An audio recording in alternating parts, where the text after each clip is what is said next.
Salam YouTube izləyiciləri, bugünkü mövzu musiqi müəllimlərinin işə qəbul imtahanı ilə bağlıdır.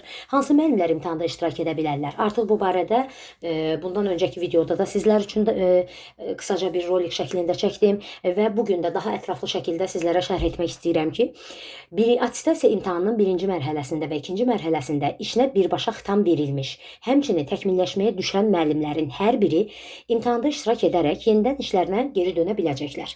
Ancaq təbii ki, bunun imtahanda iştirak etmək üçün birinci mərhələ test imtahanıdır, keçid balını yığmaq lazımdır. İkinci mərhələ isə qabiliyyət imtahanıdır. Hər birinin də özünün keçid balı var və yüksək şəkildə keçid ballarını topladıqdan sonra, qeyd olunmuş keçid ballarını topladıqdan sonra hansı məktəbdə işinizə xitam verilibsə, həmin məktəbə geri dönərək, yəni həmin məktəbə geri dönüş edəcəksiniz və yenidən müəllim kimi fəaliyyətinizə davam edə biləcəksiniz.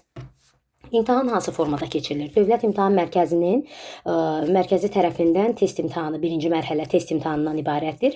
Yəni bu test 70 sualdan ibarətdir və 70 sualın da 40 sual ixtisasa aiddir. Burada bir hissə nəzəri mövzulardır, nəzəriyyə mövzuları, digər bir hissə isə ümumi musiqi ədəbiyyatı, yəni burada xarici Avropa bəstəkarları, həmçinin Azərbaycan bəstəkarları.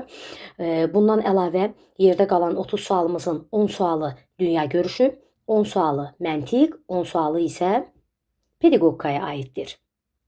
Və indi isə imtahan hansı formada keçirilir və bir daha qeyd edim sizin üçün ki, bütün müəllimlər işinə xitam verilmiş, təkmilləşməyə düşmüş müəllimlərin hər biri imtahanda iştirak edə bilir. Əziz müəllimlərimiz, yüksək şəkildə hazırlaşın.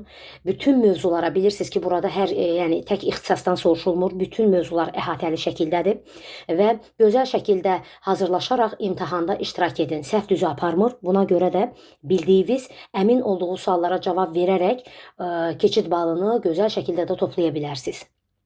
Və keçid balları haqqında sizlərə məlumat vermək istəyirəm.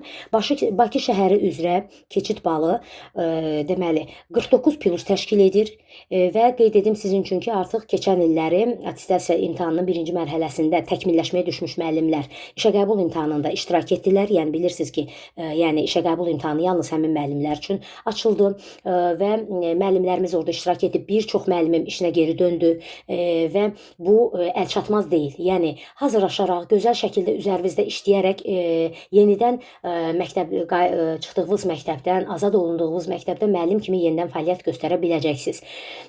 Və burada keçən ili niyə görə sizlər üçün qeyd elədim? Çünki Bakı şəhəri, Abşeron regional və Gəncə şəhəri, Abşeron regionala aid olan musiqi məktəbləri və həmçində Gəncə şəhərinin bal biraz yüksək idi və keçən il ballar bir balaca endi, bir 5 bala qədər ballar nəzərə alındı, regionlar nəzərə alınmadı və bu il amma bilinmir ki, nə olacaq. Təbii ki, biz maksimum balı toplamaq, deməli öz qarşımıza məqsədi maksimum test nəticəsində testin maksimum balını toplamağı qarşımıza məqsəd qoyuruq və bu formada da hazırlaşırıq.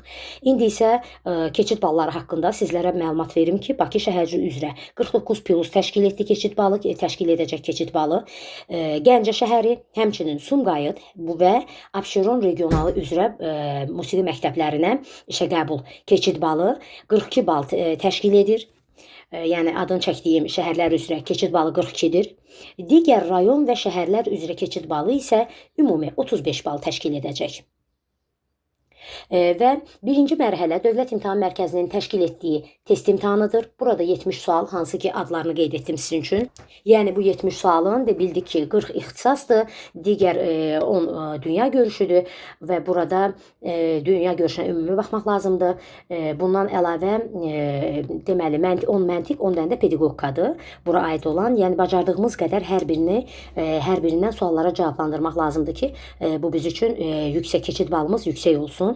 Və bundan sonra isə keçid balını topladıqdan sonra ikinci mərhələ qabiliyyət imtahanıdır. Qabiliyyət imtahanı üçün ümumi 30 bal nəzərdə tutulur və bu qabiliyyət imtahanını necə verməlisiniz? Bu barədə sizlərə bildirim ki, hər bir müəllim necə attestasiya imtahanında iştirak etmişdisə, eyni formada da imtahanda, qabiliyyət imtahanında iştirak edəcək. Yəni bir əsərlə çıxış etmişik. Biz bilirik ki, bir əsər ixtisaslara aid, sizlər üçün deyirəm.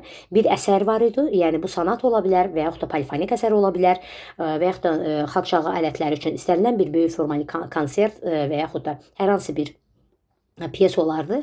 Yəni nə götürmüsünüzsə attestasiya imtahanında, yəni onu götürmək məcburiyyətində deyilsiniz. Sadəcə həmin formatda əsər götürməlisiniz. Yəni çox da yüngül əsər olmamalıdır. Necə imtahanda iştirak etmisinizsə o formada. Və bundan əlavə ixtisas müəllimləri fortepiano şöbəsi qamma mütləq şəkildə soruşulacaq, necə imtahanda soruşulmuşdusa. Əlavə olaraq sual-cavab. Yəni proqramdan müəllim kimi belə deyək, ümumi suallar verilə biləcək sizə. Həmçinin öz ixtisasınıza aid olan suallar, nəzəri suallar, xüsusən bilirsiniz ki, yəni ifaçılığa aid olan suallar və bununla bərabər melizmlər və yaxud da dominativ akkord olsun. Yəni nəzəri suallar bilirsiniz ki, artıq hər bir müəllim attestasiya imtahanında iştirak edib və bilirsiniz ki, bu barədə suallar olacaq. Buna görə də ətraflı hazırlaşmaq lazımdır. Və bundan sonraki videomuzda da test imtahanına necə hazırlaşmaq, necə hansı testlərlə daha sürətli şəkildə hazırlaşmaq lazımdırsa, bu barədə video sizlər üçün yerləşdirəcəm kanala. Hər birinizə bol şans, bol uğur arzu edirəm.